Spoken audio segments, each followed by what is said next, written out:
everyone, welcome back. Ready to jump into another deep dive. Always. Okay, good. Let's get right to it then.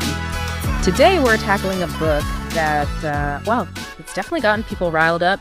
Jonah Goldberg's Liberal Fascism. Yeah, it's a blunt one. To say the least. I mean, the whole premise is, pretty provocative. For sure. He's basically saying that American liberalism, the ideology most people see as like the opposite of fascism. Right. He's saying it's actually got these deep, kind of surprising connections to it, particularly to European fascism.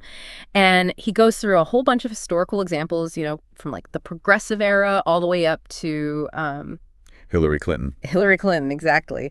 So we've got a lot to unpack here. And luckily, you're here to help us navigate all these complex arguments and I'll do my best. Provide that all-important historical context. Awesome. I think right off the bat, we got to address the elephant in the room, defining fascism. It's not exactly a walk in the park. It's a slippery slope, for sure. Yeah. Goldberg even compares it to like Heisenberg's uncertainty principle, The more you study it. The more you study it, the less clear it becomes. Exactly. So how do we even begin to tackle this thing if we can't even agree on what fascism is? Right.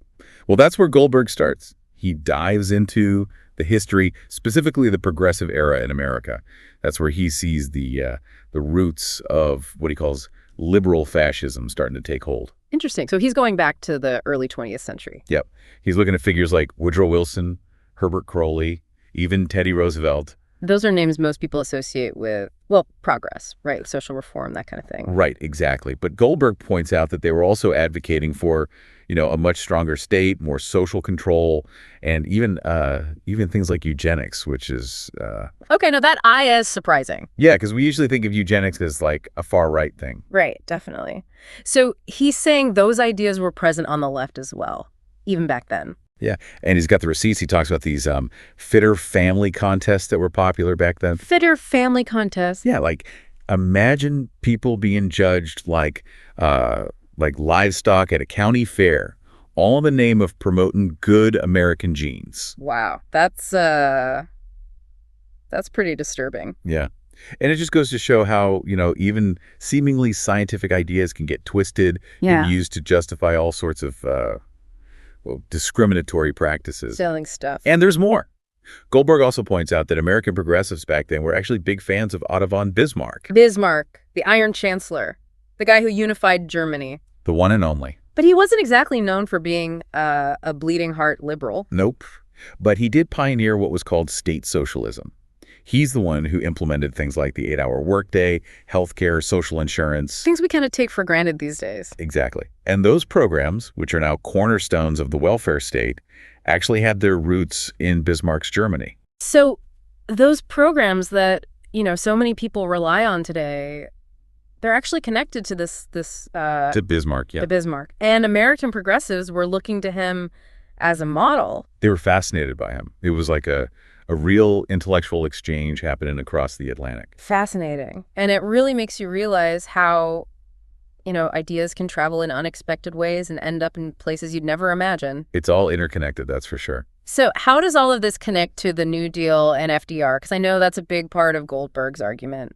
Yeah, for Goldberg, the New Deal is like the culmination of all these progressive ideas, but now they're being implemented on this massive scale. He argues that a lot of New Deal programs were actually inspired by or even direct extensions of wartime measures from World War I, like the National Recovery Administration, the NRA. I've heard of that. It was modeled after the War Industries Board, which was the government agency that controlled industries during the war. So he's saying that wartime often leads to these huge expansions of government power. And they don't always go away when the war ends. Right. And he's got some pretty striking examples to back this up, doesn't he? Oh, yeah. He talks about Hugh Johnson, the head of the NRA. What about him? Well, this guy, he organized these huge parades and rallies to drum up support for his programs. Okay. Sounds pretty standard for a government official. Yeah, but these rallies, they looked a lot like, something out of Nazi Germany. Wait, seriously? Yeah. Nazi-style rallies in America? It's a pretty provocative comparison, but that's kind of Goldberg's point. He's saying there are these undeniable parallels between how some New Deal programs were implemented and the tactics used by, by fascists. So, and he goes even further. He draws parallels between FDR's style of governing and this fascist concept called the Volksgemeinschaft. Volksgemeinschaft. Yeah. Okay. I'm going to need a translation on that one. What does that even mean? It means people's community. Okay. And it's this idea that the individual, their rights and all that, they're ultimately subservient to the collective good. So, like, the needs of the nation come before the needs of the individual. Exactly. And Goldberg is seeing that idea reflected in FDR's New Deal policies. He sees it everywhere. Huh. The emphasis on collective action, government intervention, the individual kind of gets pushed to the side in favor of the... in favor of the greater good, as they say. Yeah, the needs of the nation. So how does all this relate to us today? Why should we care about these historical connections Goldberg's making? That's the question, isn't it? Yeah, I mean, it's all very interesting, but... But is it relevant? Yeah. Well, what's fascinating is how these themes, these ideas, they keep popping up in modern political debates. Like the whole tension between individual liberty and the collective good. The role of government. That's something we're still wrestling with today. Absolutely. And speaking of modern relevance, Goldberg doesn't stop with the New Deal. He goes on to argue that the 1960s saw another surge of this liberal fascism, but this time it took to the streets. The 60s were, they were a wild time, for sure. That's an understatement. What happened during that era that caught Goldberg's attention? Well, one of the key events he focuses on is the student takeover at Cornell University. Oh, yeah, I remember reading about that. And he draws these, really startling parallels between those student radicals and the German youth movement that emerged in the lead up to Nazi Germany. Whoa. Okay, that's a bit of a jump, isn't it? Well, hear him out. Okay. He's saying that both groups, they shared this deep distrust of authority, this romantic vision of revolution, and even, believe it or not, similar terminology. Like what? The word deconstruction, for example. Deconstruction? Yeah, that word that's so popular in academia these days. All right. It was actually coined by Nazi ideologues. No way. Really? Yeah. Deconstruction from Nazis? That's wild. Yeah. Most people using that word probably have no idea. Right. And it just shows how ideas can, migrate and morph over time in these really unexpected ways. Mm-hmm. And it's important to remember, those student radicals at Cornell, they weren't just holding peaceful protests. Right. Things got pretty out of hand, didn't they? They were resorting to violence, intimidation, even held professors hostage. It was a volatile time, that's for sure. Yeah. And for Goldberg, this wasn't just some isolated incident. It was a symptom of... Of what? Of the inherent dangers of, unrestrained idealism and utopianism. Yeah. He links those tendencies to the fascist impulse. Okay, I can see that. It makes you wonder if, certain types of idealism, however well-intentioned, right, maybe they can create this breeding ground for extremism. It's a question worth asking. And then, to drive the point home even further, he brings up Saul Alinsky. Alinsky. Yeah. The author of Rules for Radicals. That's the one. And that book, it became like a handbook for the new left. It's still pretty influential today. Right. And Alinsky, he was all about this, pragmatic, ends justify the means approach to political activism. And didn't he have a connection to Hillary Clinton? He did. Alinsky actually mentored Hillary Clinton early in her career. Wow. So this is where it all starts to come together. This connection's crucial for Goldberg because he sees Hillary Clinton, and specifically her book, It Takes a Village, as a modern example of what he's calling liberal fascism. He's tracing these ideas back to figures like Alinsky and the New Left. Okay, so this is where things start to get really interesting and maybe a little controversial. A little bit. So how does he make the case that Hillary Clinton's a modern-day liberal fascist? What's the evidence?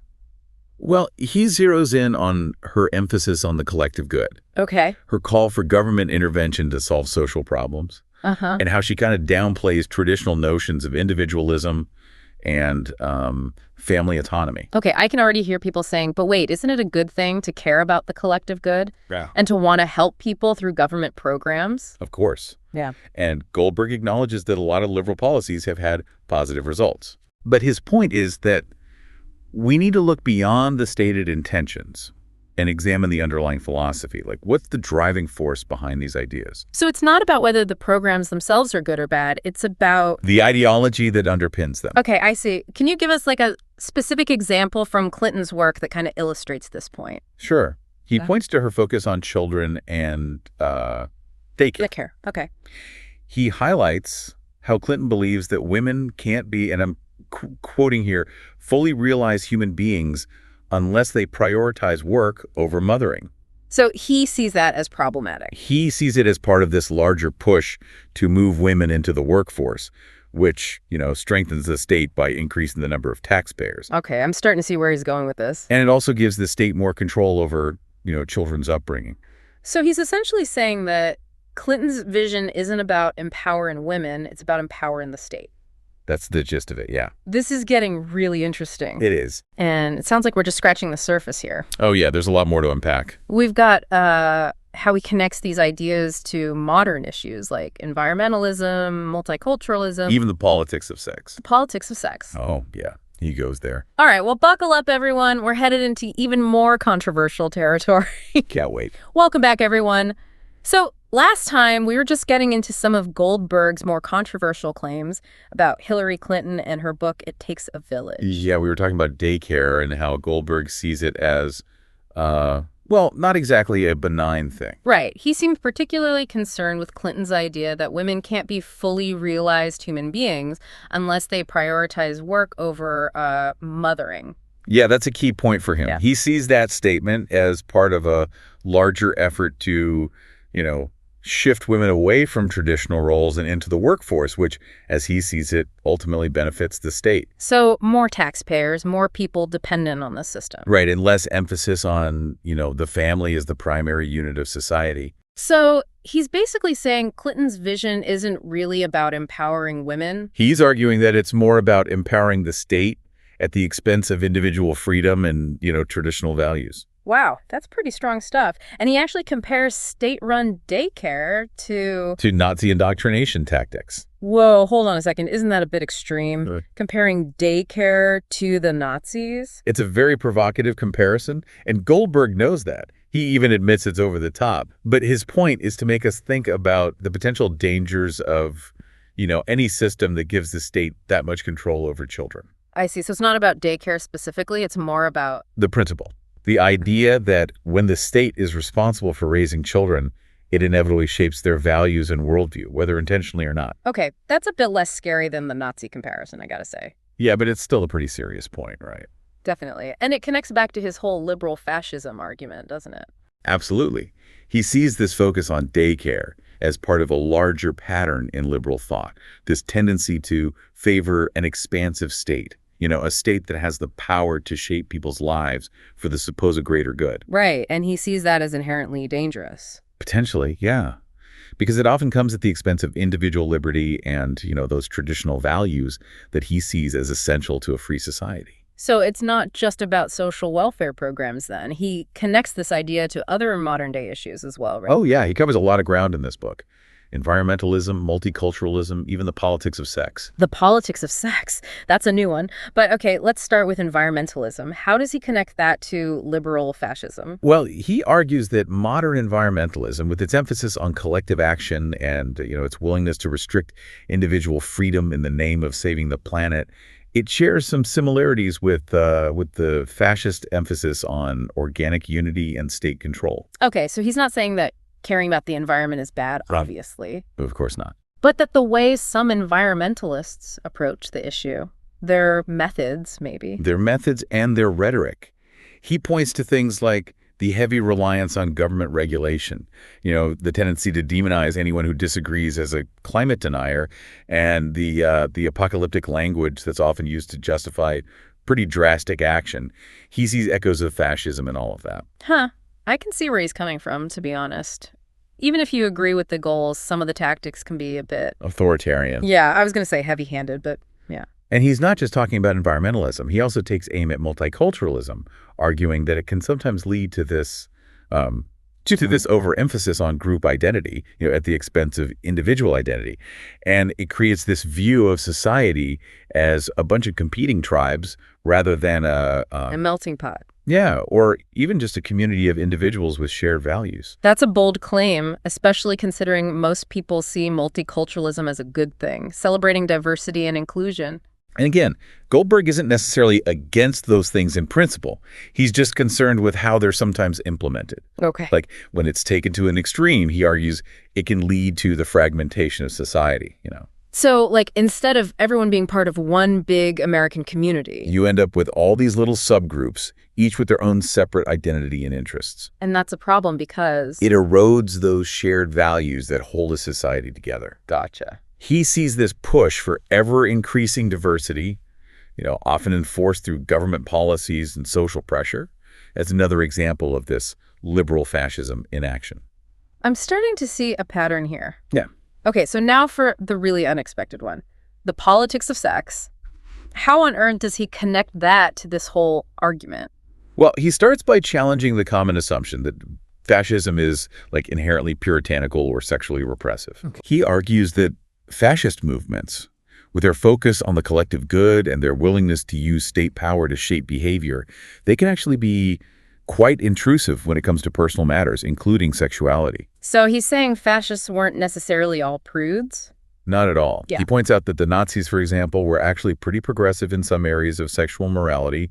They promoted things like birth control, and in some cases even tolerated homosexuality. Huh. That's not what I expected. I always thought fascists were all about, traditional morality and all that. It's a common misconception. And Goldberg argues that the defining factor isn't sexual morality itself, but the degree of state control over personal choices. Oh? Like any ideology, even one that seems sexually liberated on the surface, can become fascistic if it uses the power of the state to enforce a certain vision of how people should behave in the bedroom. Basically, yeah. That's a pretty thought-provoking point. It makes me wonder, Right. How does Goldberg view the conservative side of the spectrum? That's a good question. And he doesn't shy away from it. Does he see any potential for fascistic tendencies there as well? He does.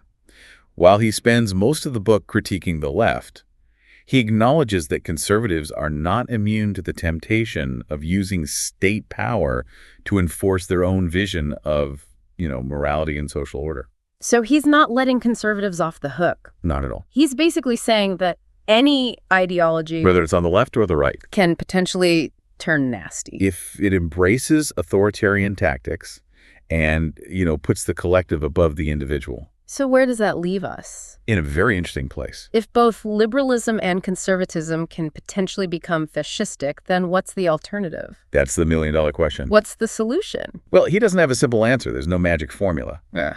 But he does advocate for a renewed focus on individual liberty, limited government, and, a healthy skepticism of any ideology that claims to have all the answers. It sounds like he's calling for more critical thinking, less blind faith in any one party or movement. Yeah, exactly. Be vigilant, he says. Recognize those warning signs of authoritarianism no matter where they pop up on the political spectrum.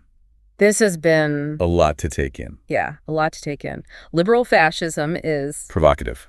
That's definitely. Challenging, but also, I think, really important. It's making me look at the world in a whole new light. That's the goal, right. And I bet it's doing the same for our listeners. And we're not done yet. We still have part 3 to go. Right. In part 3, we'll delve into Goldberg's afterword, where he examines what he calls the tempting of conservatism. Should be interesting. So stay tuned, everyone. Welcome back, everyone, for the final part of our deep dive into liberal fascism. Woo! We've covered a lot of ground. We have, from the progressive era all the way to, well, pretty much the present day. And it's been a wild ride. It has. But now, in his afterword, Goldberg kind of shifts gears a little bit. He does. And he starts to explore what he calls the tempting of conservatism. So now he's turning that critical lens inward. That's right. And examining how conservatives can also fall prey to those same fascistic tendencies he's been dissecting throughout the book. Because as he argues, it's not just a left-wing phenomenon. Right. It's this human thing, Yeah. This desire for community, for belonging, for order. Yeah. It can be so strong that we're willing to give up a little bit of freedom, a little bit of individuality for the sake of the group. That's a scary thought. So he's basically saying that both sides, left and right, are susceptible to this kind of... to the allure of authoritarianism. Exactly. So what specific temptations does Goldberg see lurking out there for conservatives? Well, he highlights 3 main areas where conservatives can go astray. Okay, lay it on me. The first is what he calls compassionate conservatism. Compassionate conservatism. Yeah. I've heard that term before. He sees it as this well-intentioned but ultimately misguided attempt to, mimic the left approach to social welfare. So, when conservatives try to outdo liberals on spending programs or welfare. Exactly. Goldberg argues that this kind of approach actually contradicts core conservative principles like individual responsibility, limited government, free markets, all that stuff. So he's saying conservatives shouldn't try to play the liberals' game. Right. Stick to their own values. Exactly. Offer a real alternative. Don't just become like liberals light. Liberals light. I like that. Right. Okay, so what's the second temptation? He calls it Me Too conservatism. And this is where conservatives try to stay relevant by adopting the language and tactics of the left, even if those tactics clash with their own principles. Oh, so like when conservatives jump on the bandwagon of certain social movements, even if it makes them uncomfortable? Yeah, or when they try to outdo liberals on issues like environmentalism. Right. Just to avoid being labeled as, out of touch. Right, right. Goldberg says that kind of pandering just weakens the conservative movement. It makes their message all muddy, and it alienates their base. Makes sense. And then the third temptation he talks about is... Wait, let me guess. Identity politics. You got it. But I thought he was criticizing identity politics on the left. He is. But he argues that conservatives can fall into the same trap, when they define themselves solely in terms of their religious or ethnic identity. So like all that white Christian America rhetoric. Exactly. He argues that any form of identity politics, whether it's on the left or the right, it just divides us. Because it makes it more about us versus them. Right. Instead of focusing on those shared values that should be uniting us as Americans. Yeah, I see his point. So basically, Goldberg's calling for a more principled, less tribal form of conservatism. Yeah. One that's rooted in, those core values of limited government, individual freedom, all that good stuff. So he's not saying conservatism is inherently bad. Not at all. He's just saying it needs to stay true to its own principles and not get swept up in the... in the temptations of the moment. Exactly. Well, after this deep dive into liberal fascism, I gotta say, I'm feeling... A little overwhelmed. A little overwhelmed, yeah. It's a lot to process. It is. And honestly, I'm not even sure where I stand on some of these issues anymore. Well, that's the point, isn't it? To make us think critically about these things, to challenge our own assumptions. I guess so. And Goldberg doesn't offer any easy answers. He doesn't have, like, a 10-point plan to fix everything. Right. But he does leave us with this really powerful message about the importance of vigilance, of questioning authority no matter who's in charge, of standing up for individual liberty even when it's unpopular. It's a call to action, in a way. It is. And it's a reminder that freedom is fragile. Yeah. It takes constant effort to maintain it. Well said. And Liberal Fascism, it's a challenging book. There's no doubt about it. It's definitely sparked a lot of debate. But it's an important book. Huh. Because it forces us to confront these uncomfortable truths about ourselves, about human nature, about the way power operates. It's a wake-up call. In a lot of ways, yeah. Well, I want to thank you for guiding us through this... through this intellectual minefield. Yeah, through this intellectual minefield. It's been my pleasure. And to our listeners, thank you for joining us on this deep dive into liberal fascism. Keep those minds open, keep those conversations going, and we'll see you next time for another deep dive into another thought-provoking book.